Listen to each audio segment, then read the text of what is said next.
Hello everyone, myself Mrs. Namrata Srivastava, Government KH College, Abhinpur.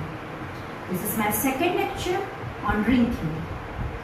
In last lecture, I introduced you about ring, some types of ring, some examples and many more. In this lecture, I introduce you about subring and ideals, some types of ideals, some theorems, and after that a special type of ring like integral domain and fields and some theorems. So let us start with subring. What is a subring? Subring.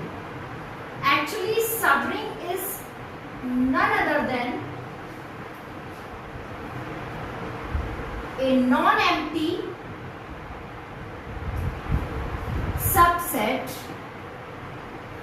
S of a ring R plus dot is called a subring of R plus dot if it self a ring. If itself a ring with the same binary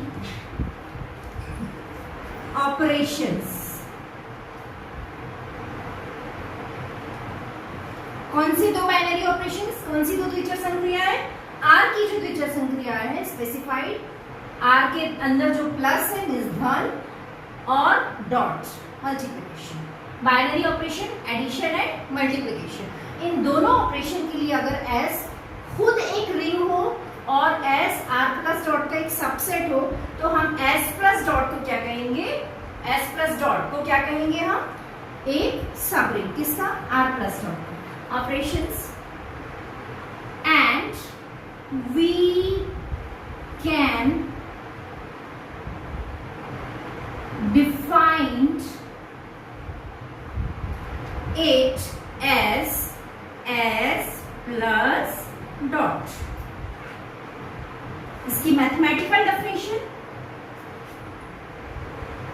S plus dot is a subring of R plus dot का if first S is additive subgroup of R. S क्या होना चाहिए? Additive subgroup of R होना चाहिए. मतलब for all AB belongs to S के लिए A plus B belongs to S होना चाहिए. और दूसरी चीज कि S को क्या होना चाहिए? मल्टीप्लिकेशन के लिए भी क्लोज्ड होना चाहिए. मतलब second property for all S must be closed under multiplication property. Multiplication property मतलब for all AB belongs to S, A dot B also belongs to S. Subring के लिए एग्जाम्पल्स कुछ भी हो सकते हैं. इंटीजर्स के लिए जो आपका रियल नंबर का सेट उसके लिए इंटीजर्स जो होंगे वो उसके सबरिंग होंगे. ऐसे बहुत सारे एग्जाम्पल्स हम ले सकते हैं. Now we are talking about the ideal. An ideal I of an arbitrary ring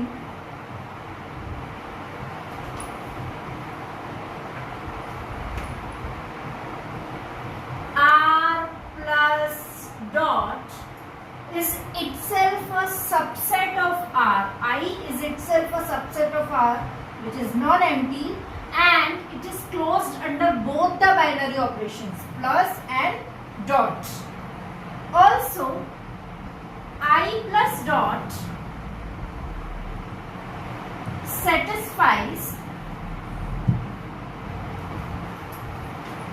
closure law and absorption law.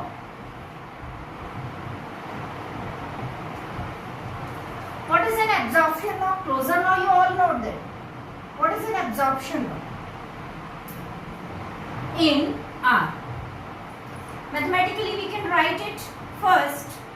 For all AB belongs to I, A plus B belongs to I. We also can say that I must be the additive subgroup of R. Next one is second. For all A belongs to I, R belongs to R, A belongs to I, and AR belongs to I. In short, I can say that RA belongs to I means I followed absorption law from left. See, R is multiplied from left, so it is called a left ideal.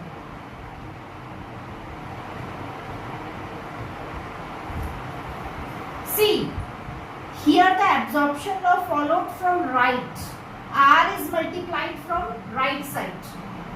AR belongs to I. R right side से multiplied है, इसीलिए इसको हम कह सकते हैं right ideal.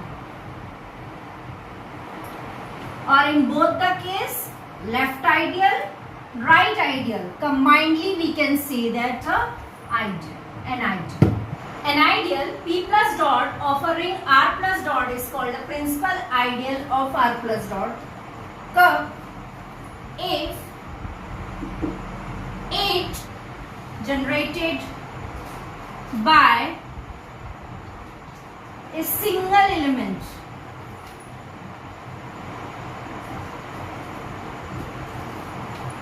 A belongs to R.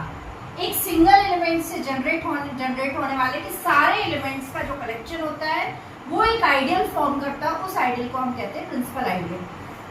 सीधी सी बात है, हम जनरेटेड सेट के लिए क्या डिफाइन करते हैं, तो this set is generated by A which is equals to RA for such that A belongs to I for all R belongs to R.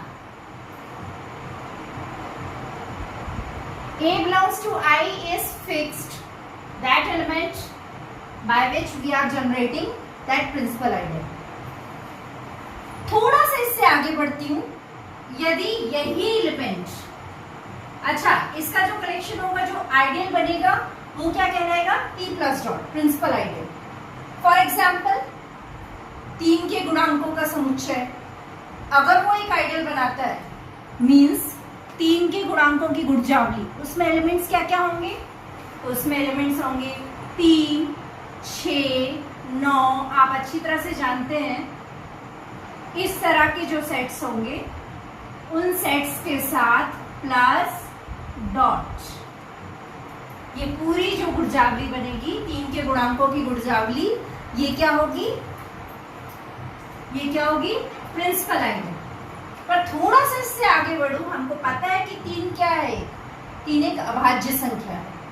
अगर इसी में मैं बोल देती 4 के गुणांकों की गुणजावली या इवन नंबर्स की गुणजावली, सम संख्याओं की गुणजावली, या थोड़ा आगे किसी और नंबर को अगर हम ले लें तो हम किसी भी नंबर को प्रिंसिपल आइडियल के लिए ले सकते हैं.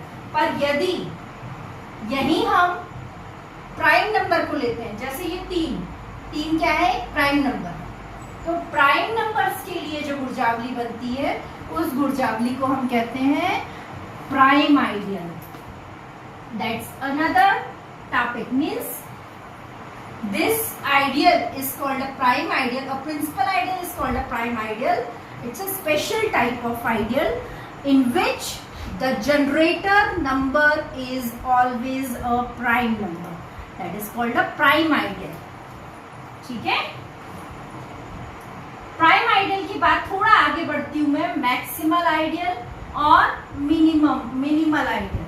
चलिए यहां मैक्सिमल आइडियल,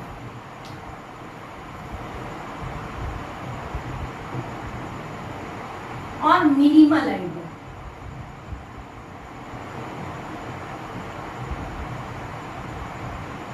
मैक्सिमल आइडियल जैसा कि नाम से समझ रहे हैं, एक ऐसा आइडियल, किसी वलय r प्लस डॉट की एक ऐसी गुणजावली जबकि उस गुणजावली और r प्लस डॉट के बीच में कोई दूसरी गुणजावली ना आ सके, तब हम उस आइडियल को क्या कहते हैं, तब हम उस गुणजावली को क्या कहते हैं, मैक्सिमल आइडियल।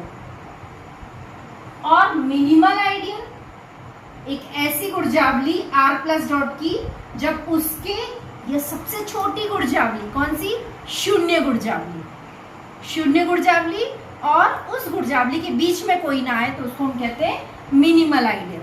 मींस उसके लिए मुझे सबसे पहले आपको ये बताना होगा कि यूनिट आइडियल और जीरो आइडियल क्या होता है, या उसे हम एक चीज और कह सकते हैं, वो है improper ideal. Improper ideal, unit ideal and zero ideal, unit ideal and zero ideal. What is a unit ideal?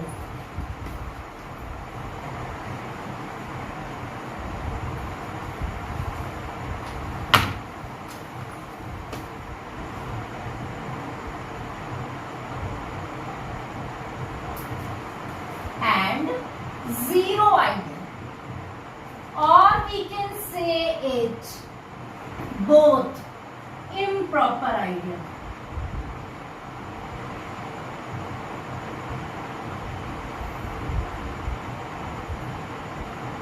Means both are called as improper ideal.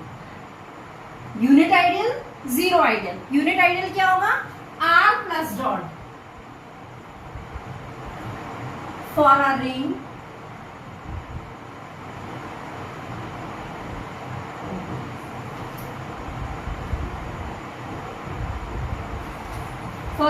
r plus dot, r plus dot is itself an ideal called unit ideal, and zero plus dot, set of zero elements भी एक ideal बनाता है,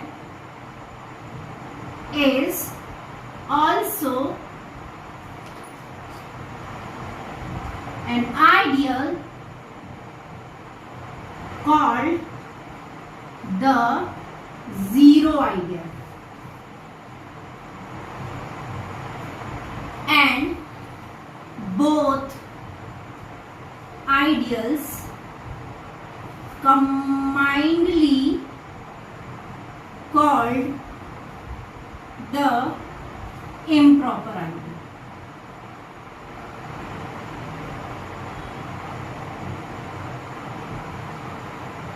चलिए अब हम उस concept पे आ जाते हैं जिसकी हम बात कर रहे थे, मैक्सिमल आइडियल और minimal ideal.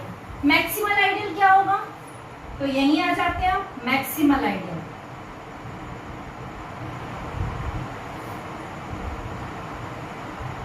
Maximal ideal, maximal ideal क्या होगा, तो मैक्सिमल आइडियल के लिए जो कि अभी हमने यूनिट आइडियल की बात की, उस आइडियल से और इस आइडियल के बीच में कोई आइडियल नहीं आना चाहिए।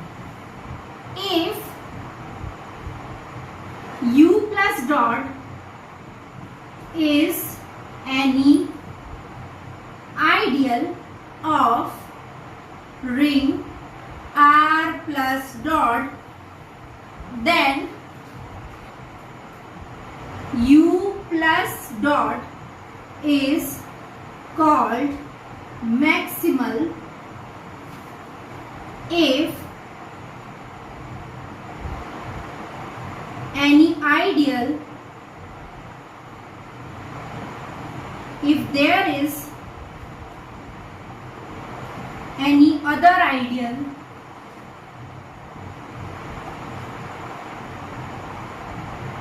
V plus dot such that U is subset of V is subset of R, then either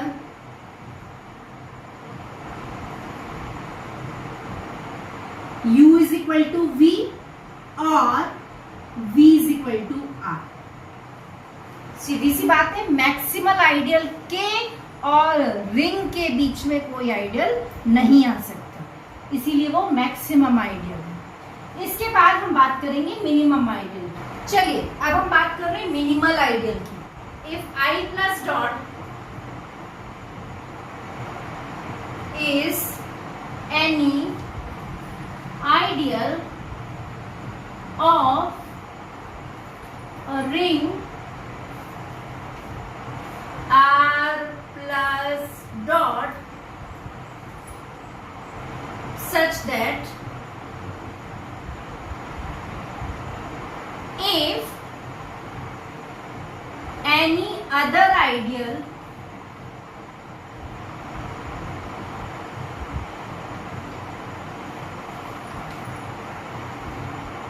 V plus dot is there as 0 is subset of V is subset of I, then either 0 is equal to V or V is equal to I। सीधा सा मेरा मतलब है कि जो zero ideal है और इस आइडियल I के बीच में कोई दूसरा आइडियल V नहीं आ सकता, तब हम कहेंगे then I plus dot is called minimal ideal.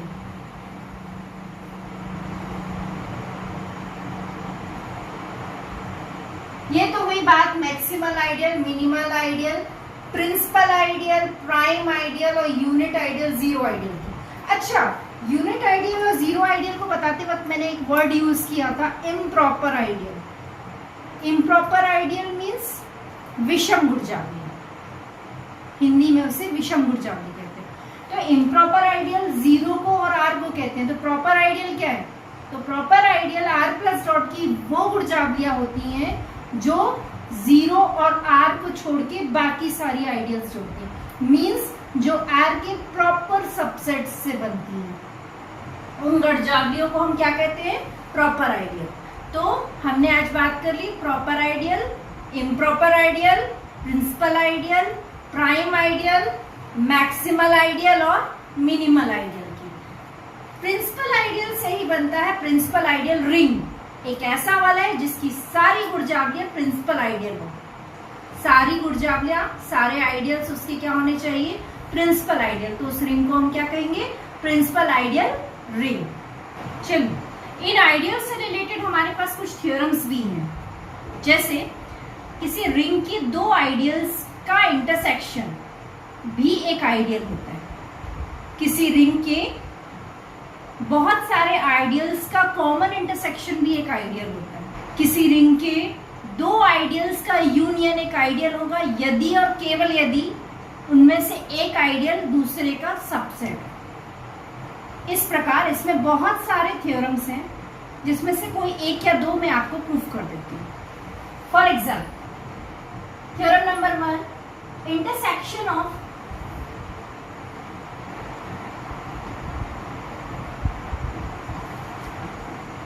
two ideals of a ring R plus dot is again an ideal of that ring R plus dot. What's the theorem is? दो गुरजावलियों का सर्वनिष्ठ भी एक गुरजावली होता है। Proof, let S plus dot and T plus dot are any two ideals of R plus dot, then we have to show that S intersection T is again an ideal of R plus dot. For this, let AB belongs to S intersection T, two elements of S intersection T. Then AB belongs to S intersection T implies AB belongs to S and AB belongs to T. क्यों? क्योंकि S intersection T तो इन दोनों का सर्वनिष्ठ है, अतः ये S intersection T के जो एलिमेंट्स हैं वो ऑब्वियसली S के भी एलिमेंट होंगे और T के भी एलिमेंट होंगे। पर S और T क्या है? S और T R प्लस डॉट की दो गुरजावलियां हैं, और चूंकि ये गुरजावलियां हैं तो गुरजावली की पहली प्रॉपर्टी इसमें फॉलो होगी। कौन सी पहली property? AB belongs to S and AB belongs to T means A plus B belongs to S and A plus B belongs to T. क्यों? Because S and T both are ideals of R plus dot. For the second property, let R belongs to R, A belongs to S intersection T. अब A belongs to S intersection T, again we can write it. Then A belongs to S and A belongs to T. अब आपको फिर से पता है कि R belongs to R, A belongs to S implies RA, AR दोनों ही किसमें होंगे? S में। क्यों? Because S is an ideal. और दूसरी चीज, R belongs to R, A belongs to T also implies RA, AR belongs to T. Again, T is an ideal. और चूंकि ये दोनों प्रॉपर्टीज दोनों इसमें हैं, अतः क्या होंगी? सो R belongs to R, A belongs to S intersection T implies RA, AR belongs to S intersection T, or which introduce you S intersection T as an ideal. ध्यान से देखिए इस फ्लो चार्ट को। मैं इसमें कुछ आपको special type of ring, integral domain और फील्ड के बारे में बताना चाह रही हूँ, जिसे इस फ्लो चार्ट की फॉर्म में आप इजीली समझ जाएंगे। हम रिंग पढ़ चुके हैं, रिंग में 9 प्रॉपर्टीज फॉलो करनी थी। उस रिंग में यदि प्रोडक्ट के लिए कम्यूटेटिव एलिमेंट, कम्यूटेटिविटी की प्रॉपर्टी अगर फॉलो करेगी, उस रिंग में यदि प्रोडक्ट के लिए कम्यूटेटिविटी की प्रॉपर्टी फॉलो करेगी तो हम उस रिंग को बोलते थे commutative ring, which we have learned in our last lecture. और यदि उसी रिंग में यूनिटी एलिमेंट का एग्जिस्टेंस होगा तो हम उस रिंग को कहते थे रिंग विथ यूनिटी। दोनों में 10-10 प्रॉपर्टीज थी। थोड़ा आगे बढ़ते हैं, कम्यूटेटिव रिंग और रिंग विथ यूनिटी, ये दोनों मिलके बनाते हैं कम्यूटेटिव रिंग विथ यूनिटी। ये भी हम लास्ट लेक्चर में पढ़ चुके हैं। Commutative ring with unity means जिसमें कम्यूटेटिविटी की प्रॉपर्टी और यूनिटी एलिमेंट का एग्जिस्टेंस, एक ऐसी रिंग जिसमें कम्यूटेटिविटी की प्रॉपर्टी और यूनिटी एलिमेंट का एग्जिस्टेंस ये दोनों होंगे, उसको हम बोलते हैं कम्यूटेटिव रिंग विथ यूनिटी। अगर उसी कम्यूटेटिव रिंग विथ यूनिटी में एक और प्रॉपर्टी फॉलो कर जाए means it should be ring without zero divisor, ring without zero divisor भी आपको लास्ट लेक्चर में मैं अच्छी तरह से समझा चुकी हूँ। एक ऐसा रिंग जिसके किसी भी ऐसे दो एलिमेंट्स जिनका प्रोडक्ट शून्य के बराबर है पर वो दोनों एलिमेंट नॉन जीरो होने चाहिए, उनमें से दोनों जीरो नहीं हो सकते, तो हम कहते हैं उसे रिंग विदाउट जीरो डिवाइजर।